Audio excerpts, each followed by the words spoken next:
Hello friends, welcome to my channel. मैं हूं आपका दोस्त नितिन। यहाँ हम पढ़ते हैं बीएससी फर्स्ट सेमेस्टर की केमिस्ट्री, जो कि बेस्ड है और नेशनल एजुकेशन पॉलिसी, जिसमें हम अपना chapter simple bonding theories of molecules पढ़ रहे थे। आज क्या करेंगे, हम हाइब्रिडाइजेशन के वर्किंग रूल के बारे में बात करेंगे। ठीक है, पिछले क्लास में हमने क्या पढ़ा? पिछले क्लास में हमने पढ़ा कि हाइब्रिडाइजेशन होता क्या है, हाइब्रिडाइजेशन की जरूरत क्यों पड़ी, हाइब्रिड ऑर्बिटल होते क्या है। फिर हमने देखा कि जो आपके हाइब्रिड ऑर्बिटल होते हैं वो एटॉमिक ऑर्बिटल के मुकाबले बहुत ही अच्छा ओवरलैपिंग करते हैं। इसीलिए हमने वहां से जाना कि हाइब्रिड स्टेट में कोई अगर ओवरलैप कर रहा है तो वो बॉन्ड स्ट्रॉन्ग बनाएगा। इसीलिए हाइब्रिडाइजेशन का कॉन्सेप्ट और इम्पोर्टेंट हो गया हमारे लिए। तो आज बात करते हैं हाइब्रिडाइजेशन के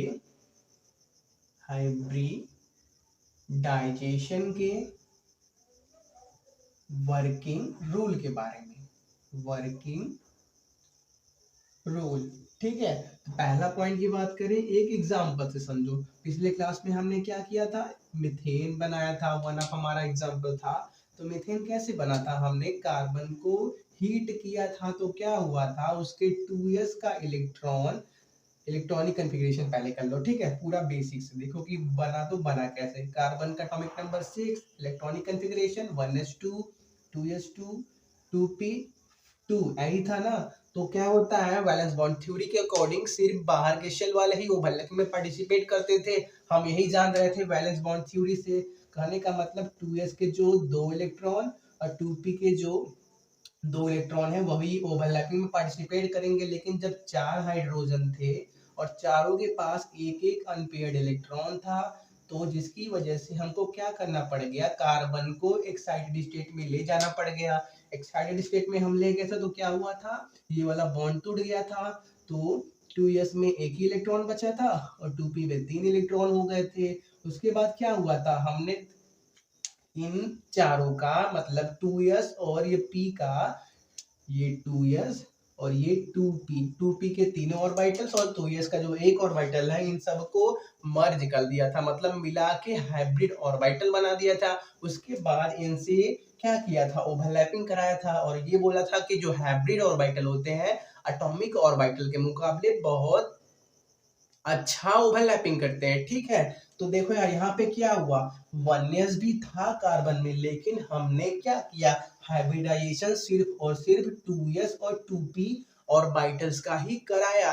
तो वही हमारा पहला रूल है कि जो किसी भी हाइब्रिडाइजेशन में सिर्फ और सिर्फ सेंट्रल मेटल आटम के, मेटल आटम का मतलब जो आटम सेंटर में होगा। मीथेन में सेंटर में कौन होगा, कार्बन होगा। कार्बन से चारों हाइड्रोजन जुड़े होंगे। तो सेंट्रल मेटल आटम के वैलेंस सेल के ऑर्बिटल्स ही सिर्फ और सिर्फ हाइब्रिडाइजेशन में पार्ट लेते हैं। ठीक है, तो पहला रूल क्या है, the orbitals present in valence cell. Valence shell का मतलब किसी भी आटम है उसके बाहर वाला सेल। ठीक है, यहाँ पे क्या था, ये के कार्बन का न्यूक्लियस सपोज कर लो, ये के शेल होता है, ये एल सेल। के शेल में क्या होता है, 1s होता है, एल सेल में 2s और 2p होते हैं। तो वही बोल रहा है कि वैलेंस सेल के ऑर्बिटल से पार्टिसिपेट करेंगे हाइब्रिडाइजेशन में। ठीक है, orbital present in valence shell of central metal atom take part in hybridization. ठीक है, valence shell of central metal atom take part in hybridization. ठीक है, तो पहला पॉइंट नोट करो, फिर बात करते हैं दूसरे पॉइंट के बारे में। ठीक है, तो मीथेन में हमने क्या देखा था, 2s और 2p एटॉमिक ऑर्बिटल हाइब्रिडाइजेशन में पार्ट लिए थे। मीथेन के 2s और 2p एटॉमिक ऑर्बिटल हाइब्रिडाइजेशन में पार्ट लिए थे। तो 2s और 2p का एनर्जी क्या होगा, स्लाइटली डिफरेंस होगा। इलेक्ट्रॉनिक कॉन्फ़िगरेशन आप कैसे करते हो, 1s फिर 2s फिर 2p फिर 3s फिर 3p, ऐसे ही ना करते हो यार। तो जो अगल बगल होते हैं उनका एनर्जी में ज्यादा डिफरेंस नहीं होता, बहुत ही स्लाइटली होता है। तो वही हमारा सेकंड पॉइंट है कि हाइब्रिडाइजेशन में सिर्फ और सिर्फ वही पार्टिसिपेट करेंगे, वही ऑर्बिटल पार्टिसिपेट करेंगे जिनका एनर्जी क्या होगा, स्लाइटली डिफरेंस होगा। ठीक है, अगर हम बात करें एक और एग्जांपल की बात करते हैं, ठीक है, अगर हम बात करें कि 2s और 3p क्या हाइब्रिडाइजेशन में पार्ट ले सकते हैं, क्यों नहीं ले सकते यार, ये भी तो ऑर्बिटल सिंगल पार्ट तो ले सकते हैं, लेकिन ऐसा पॉसिबल नहीं है। क्यों? क्योंकि 2s और 3p की एनर्जी में बहुत ही बड़ा गैप है, इसीलिए जो हमने बात की 2s और 3p की, तो ये हाइब्रिडाइजेशन में पार्ट नहीं करेंगे। तो हमारा दूसरा पॉइंट क्या है, orbitals of slightly different energy, orbitals of slightly, अरे यार इंक, चलो ब्लैक से लिखें, डिफरेंट energies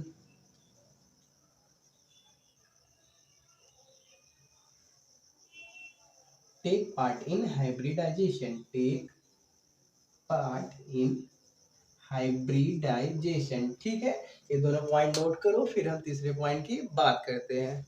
चलो हो गया, चलो तो बात करते हैं तीसरे पॉइंट के बारे में। तो देखो यार, हाइब्रिडाइजेशन में पार्ट कौन लेते हैं, एटॉमिक ऑर्बिटल्स पार्ट लेते हैं। ठीक है, तो हमारा तीसरा पॉइंट होगा कि किस टाइप के एटॉमिक ऑर्बिटल हाइब्रिडाइजेशन में पार्ट ले सकते हैं। ठीक है, जैसे आपको मालूम है मीथेन में क्या था, जब अपने एक्साइटेड स्टेट में था तो मीथेन के 2s में 1 इलेक्ट्रॉन बचा था और 2p में 3 इलेक्ट्रॉन हो गए थे।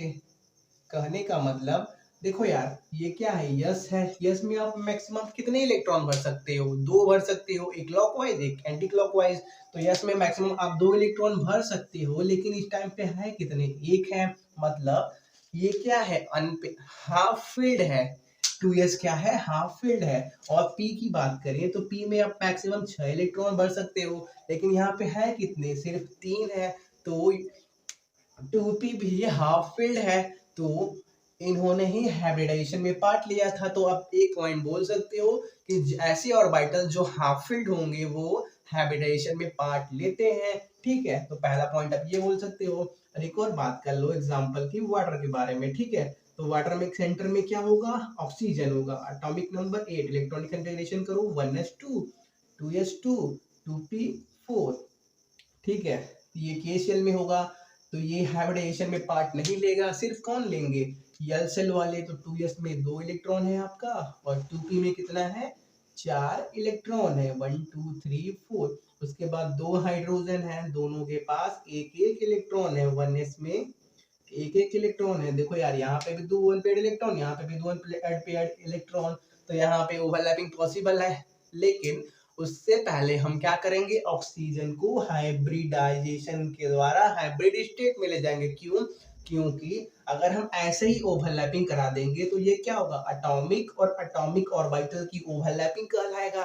और पिछले क्लास में हमने क्या देखा था, एटॉमिक एटॉमिक ऑर्बिटल की ओवरलैपिंग की बात करें और हाइब्रिड और एटॉमिक की ओवरलैपिंग की बात करें, तो जो हाइब्रिड स्टेट में होते हैं वो अच्छा बॉन्ड बनाते हैं, स्ट्रॉन्ग बॉन्ड बनाते हैं। इसीलिए हम क्या करेंगे, ऑक्सीजन का पहले हाइब्रिडाइजेशन के द्वारा हाइब्रिड स्टेट पता करेंगे। ठीक है, तो क्या होगा, हाइब्रिडाइजेशन में बैलेंस सेल के ऑर्बिटल पार्टिसिपेट करते हैं, तो ये चारों ही पार्ट ले लेंगे। क्यों?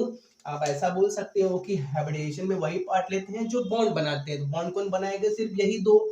तो आप ऐसा बोल सकते हो कि P2 हाइब्रिडाइजेशन होगा, लेकिन ये ऐसा कोई भी कॉन्सेप्ट नहीं है कि P से अकेला ही एग्जिस्ट करेगा। ठीक है, P कभी भी अकेला एग्जिस्ट नहीं कर सकता, क्योंकि यस आगे होता है। इसीलिए चाहे यस में दोनों इलेक्ट्रॉन पेयर्ड हो, चाहे एक पेयर्ड हो, चाहे यस खाली हो, यस हमेशा ही हाइब्रिडाइजेशन में पार्ट लेगा। तो यहाँ पे क्या होगा, एक यस और 3p एटॉमिक ऑर्बिटल ओवरलैप कर रहे हैं, तो कौन सा हाइब्रिडाइजेशन कहलाएगा, sp3 हाइब्रिडाइजेशन कहलाएगा। और sp3 हाइब्रिडाइजेशन जब बनाओगे आप, तो यहाँ पे 2 इलेक्ट्रॉन है, इसमें भी 2 इलेक्ट्रॉन है, बाकी में बाकी दोनों में एक एक इलेक्ट्रॉन है, तो ये भी sp3 हाइब्रिडाइज कहलाएगा। दिख रहा है? हाँ, ये भी दिख रहा है।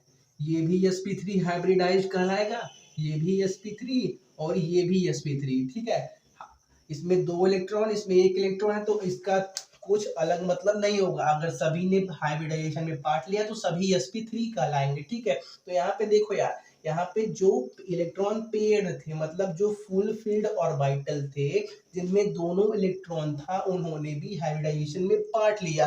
तो हम क्या बोल सकते हैं, या तो ऑर्बिटल हाफ फील्ड हो वो भी पार्ट लेते हैं हाइब्रिडाइजेशन में, या तो ऑर्बिटल फुल फील्ड हो वो भी हाइब्रिडाइजेशन में पार्ट लेते हैं। और एक और हम आगे एग्जांपल देखेंगे जब एम्प्टी ऑर्बिटल्स भी क्या करते हैं, हाइब्रिडाइजेशन में पार्ट लेते हैं। अब एक लिए सिर्फ उसको नोट करके लिख लो। ठीक है, तीसरा पॉइंट हमारा क्या है, ऑर्बिटल्स में be half field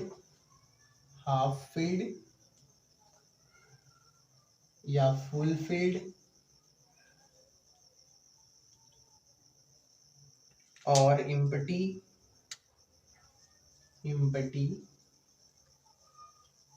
take part in hybridisation,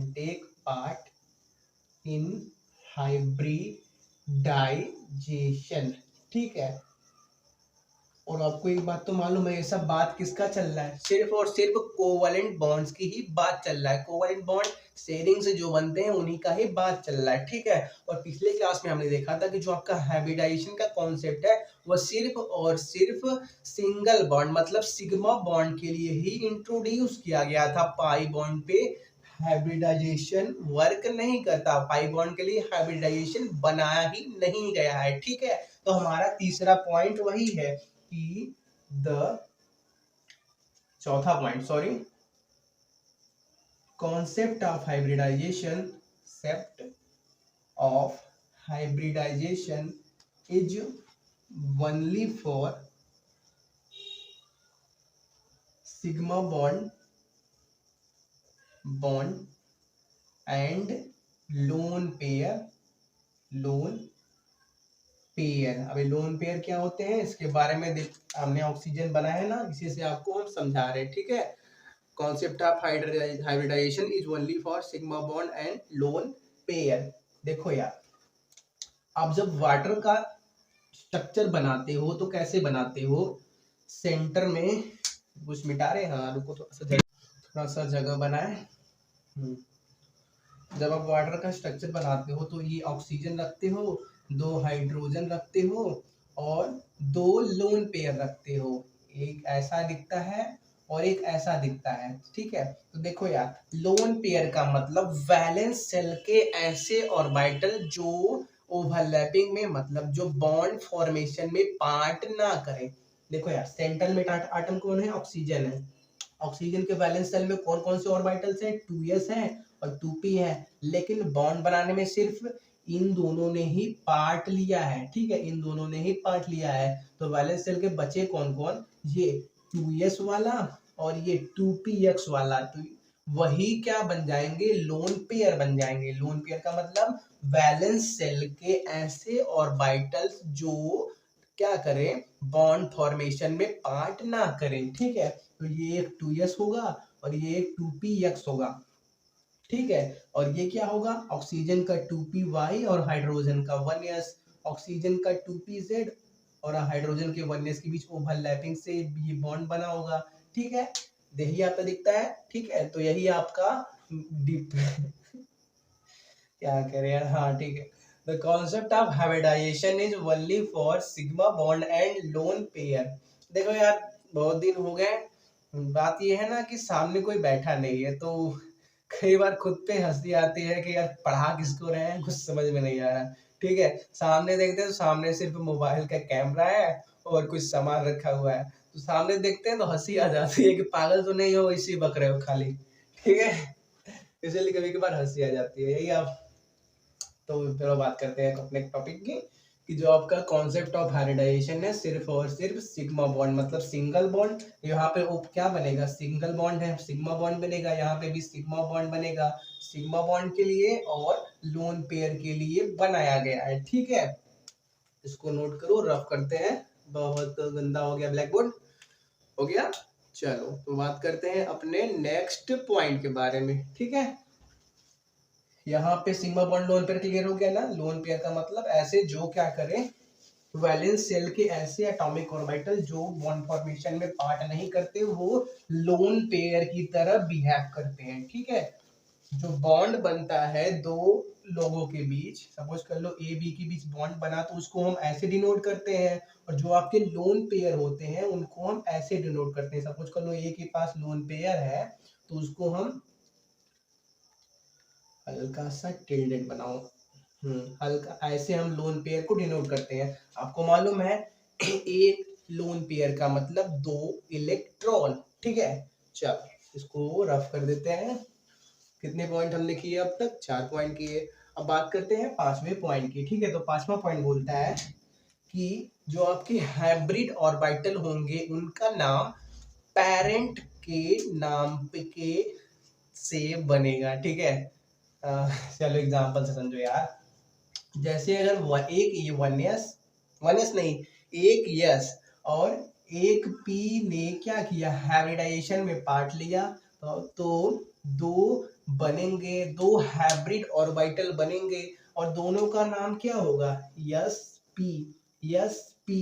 तो जो हाइब्रिड ऑर्बिटल का नाम बना वो कहाँ से बना, इनके पेरेंट नाम से। पेरेंट कौन थे, यस था और पी था। ठीक है, तो वही हमारा 5वां पॉइंट है, क्या है, हाइब्रिड ऑर्बिटल्स, हाइब्रिड ऑर्बिटल्स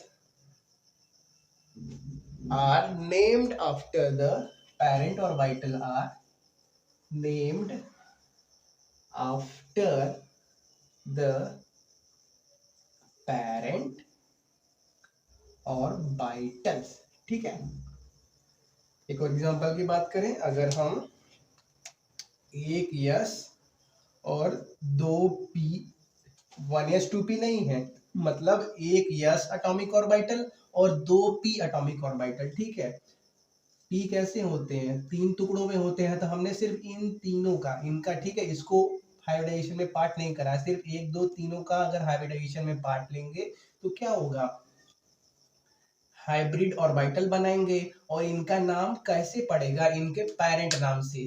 एक यस था और दो पी था, तो सभी का नाम sp2 sp2 sp2 hybrid orbital कहलाएगा। ठीक है, यही बात हो गई वर्किंग रूल ऑफ हाइब्रिडाइजेशन के बारे में। ठीक है, यहाँ तक नोट करो। अब कुछ अलग बात करते हैं, आज के बाद बात करते हैं साइलेंट फीचर्स ऑफ हाइब्रिडाइजेशन। ठीक है, कि हाइब्रिडाइजेशन के फीचर्स क्या है। ठीक है, यहां तक हो गया। चलो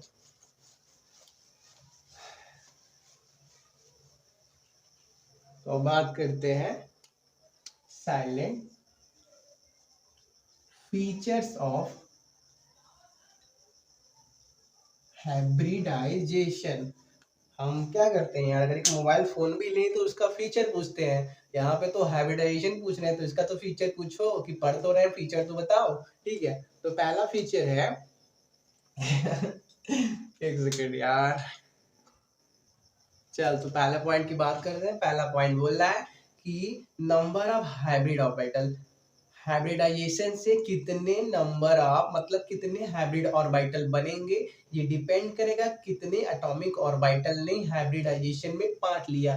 जैसे अगर एक यस और एक पी एटॉमिक ऑर्बिटल हाइब्रिडाइजेशन में पार्ट लेंगे तो एक एक दो दो हाइब्रिड ऑर्बिटल बनेगा और दोनों का नाम sp होगा। अगर एक यस और दो पी एटॉमिक ऑर्बिटल पार्ट लेंगे हाइब्रिडाइजेशन में तो एक दो तीन तीन हाइब्रिड ऑर्बिटल बनेगा और सबका नाम sp2 और sp2 होगा। ठीक है, जैसे एक और एग्जांपल लो, एक यस और तीन पी ने क्या किया, हाइब्रिडाइजेशन में पार्ट लिया, तो टोटल कितने हाइब्रिड ऑर्बिटल बनेंगे, तो एक तीन चार, मतलब एक दो तीन और एक चार हाइब्रिड ऑर्बिटल बने। और सबका नाम sp3 होगा। एक यस और पी कितने हैं, 3, sp3 sp3 sp3 sp3। ठीक है, तो वही हमारा पहला पॉइंट है। पहला पॉइंट क्या बोलता है, number of hybrid orbitals, number of hybrid orbital is equal to number of atomic orbitals that get hybridized. Atomic orbitals that gets hybridized। ठीक है, तो पहला पॉइंट को नोट करो। तो बात करते हैं हम दूसरे पॉइंट की, कि हाइब्रिडाइजेशन से जो हाइब्रिड ऑर्बिटल बनेंगे उनका शेप, साइज, एनर्जी सब क्या होगा, सेम होगा। ठीक है, जैसे हमने क्या किया था पिछले क्लास में, मीथेन का हाइब्रिड स्ट्रक्चर बनाया था, तो वो कुछ ऐसा दिखता है। ठीक है, इसको हम बोलते हैं टेट्राहेड्रल। अभी सिर्फ जान लो, जब हम बात करेंगे sp3 के तो पूरा डिटेल में पढ़ेंगे। तो हाइब्रिडाइजेशन का सेकंड फीचर ये है कि हाइब्रिड ऑर्बिटल का शेप, इसका शेप, इसका शेप, इसका शेप, इसका शेप, मतलब जो sp हाइब्रिड ऑर्बिटल बनेंगे कार्बन के, कार्बन जब अपने एक्साइटेड स्टेट में था तो उसका 2s का जो एक इलेक्ट्रॉन और 2p के 3 इलेक्ट्रॉन हाइब्रिडाइजेशन में पार्ट लेके sp3 हाइब्रिडाइजेशन करे थे। ये 1 2 3, एक सेकेंड, 3 4, ये क्या है, कार्बन का हाइब्रिड ऑर्बिटल स्ट्रक्चर है। तो वही हमारा दूसरा पॉइंट है कि हाइब्रिड स्ट्रक्चर का शेप, साइज, एनर्जी सब सेम होता है। ठीक है, जब एटॉमिक ऑर्बिटल थे तो ये क्या था, ये 2s था और ये 2p था, और 2s और 2p का एनर्जी स्लाइटली डिफरेंस होता है। लेकिन जब वो मिल के हाइब्रिड ऑर्बिटल बना लेंगे, सभी sp3 कहे जाएंगे, तो उनका शेप, साइज, एनर्जी सब क्या हो जाएगा, सेम हो जाएगा। ठीक है, तो दूसरे पॉइंट को लिखते हैं कि the hybrid orbital, the hybrid orbitals are equivalent in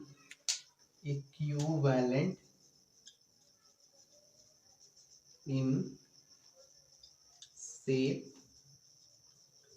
size and energy। ठीक है, एटॉमिक ऑर्बिटल्स का shape, size, energy slightly difference होता है। s का कुछ होता है, p का कुछ होता है, d का कुछ होता है। और लेकिन जब सब, एक सेकेंड, इंक भर ले, रुको इंक भर लेते हैं। लेकिन जब सब मिल जाते हैं तो सबका क्या हो जाता है, एनर्जी सेम हो जाता है। ठीक है, तो हो गया ये दोनों पॉइंट। अब बात करते हैं तीसरे पॉइंट के बारे में। ठीक है, तो तीसरा पॉइंट जो हमने लास्ट क्लास में देखा था वही उसी के बारे में है। फीचर में वही हमारा आ जाएगा कि जो आपके हाइब्रिड ऑर्बिटल ओवरलैपिंग करते हैं और एटॉमिक ऑर्बिटल ओवरलैपिंग करते हैं, वो वाला ओवरलैपिंग स्ट्रॉन्ग होता है, स्ट्रॉन्ग बॉन्ड बनाता है as compare to atomic orbital overlapping के। ठीक है, तो तीसरा पॉइंट है the hybrid orbitals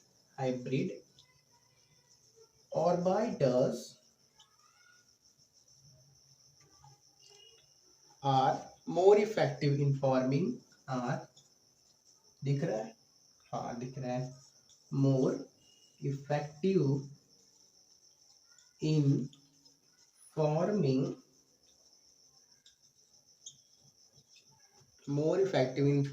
stable bond than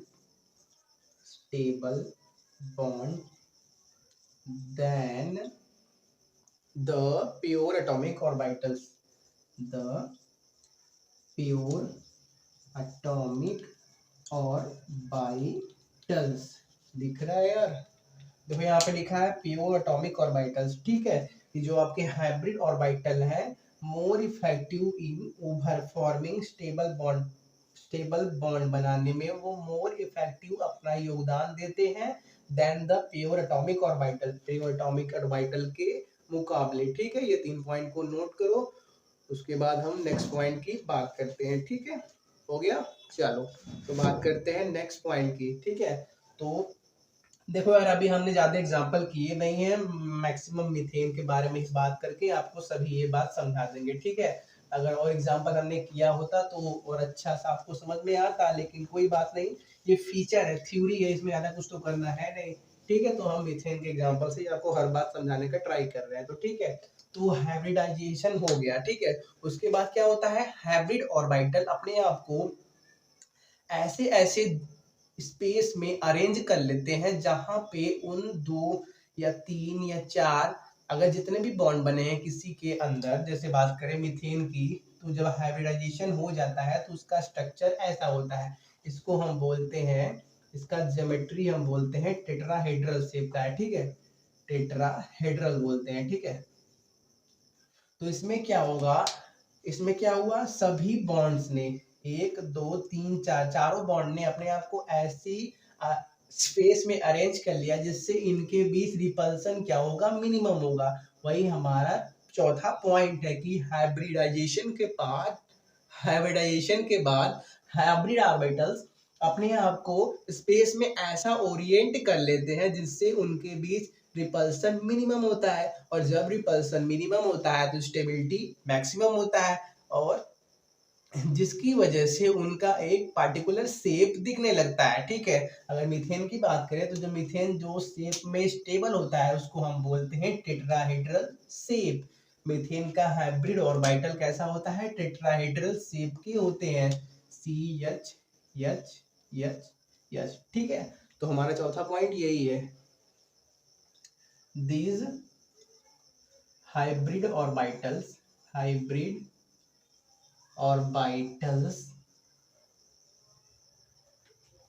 are directed in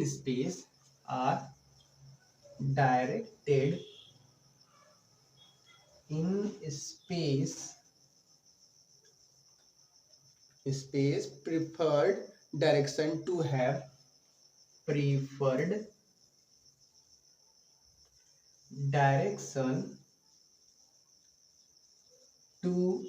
have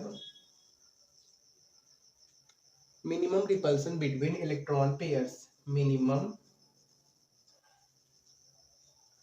repulsion between electron pairs, and thus a stable arrangement is formed, and thus a stable arrangement is formed, और इस arrangement से formed. ठीक है, जिससे क्या होता है, उस कंपाउंड का एक पार्टिकुलर ज्योमेट्री दिखने लगता है। ज्योमेट्री का मतलब कैसा वो बॉन्ड एक दूसरे से ओरिएंट होंगे स्पेस में। ठीक है, तो मीथेन में चारों बॉन्ड टेट्राहेड्रल शेप में ओरिएंट होते हैं, मतलब टेट्राहेड्रल की तरह दिखते हैं। ठीक है, टेट्राहेड्रल क्या होता है, थोड़ा गूगल मार के आओ, जब हम sp3 पढ़ेंगे तो अच्छे से आपको समझाएंगे कि टेट्राहेड्रल शेप होता कैसा है। ठीक है, चलो तो यही सब बात हो गई फीचर्स के बारे में और वर्किंग रूल के बारे में। ठीक है, तो यहाँ तक इतना ही रखते हैं, तो मिलते हैं नेक्स्ट वीडियो लेक्चर में। इस वीडियो से रिलेटेड कोई भी डाउट हो तो आप कमेंट में पूछ लीजिएगा। ठीक है, तब तक के लिए all the very best, thanks for watching. ठीक है।